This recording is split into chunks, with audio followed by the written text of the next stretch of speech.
100 ఎలుకలు తిన్న పిల్లి తీర్థయాత్రలు పోయిందంటే ఇంక ఇట్లాంటి తప్పులు చేయనని 10 ఏళ్ల నుంచి ఆక్రమించుకున్నది మీరే. ఖమ్మంకు వెళ్ళిన మాజీ సాగునీటి పారుదల శాఖ మంత్రి హరీష్ రావు గారు, మిమ్మల్ని సూటిగా నేను అడుగుతున్నా, మీ మాజీ మంత్రి పువ్వాడ అజయ్ ఆక్రమించుకున్న కాలువల్ని తొలగించడానికి మీరు ఖమ్మంలో డిమాండ్ చేయగలరా?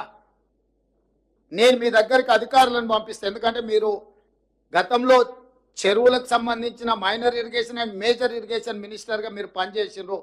రాష్ట్రం పట్ల పూర్తిగా సంపూర్ణమైన అవగాహన ఉందని మీరు పదే పదే మాట్లాడుతుంటారు హరీష్ రావు గారు.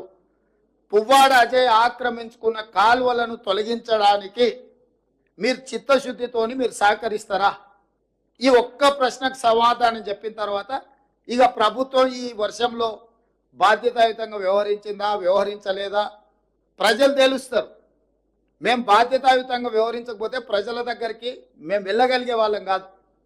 ప్రతి క్షణం మా మంత్రులు కార్యాచరణ స్థానికంగా ఉన్నారు. స్టేట్ అంతా సమన్వయం చేసుకొని అధికారులకు ఆదేశాలు ఇచ్చి ఒక స్పష్టమైన నిర్దిష్టమైన కార్యాచరణతో నేను బయలుదేరి 2 రోజుల నుంచి ప్రజలలో తిరుగుతున్నా.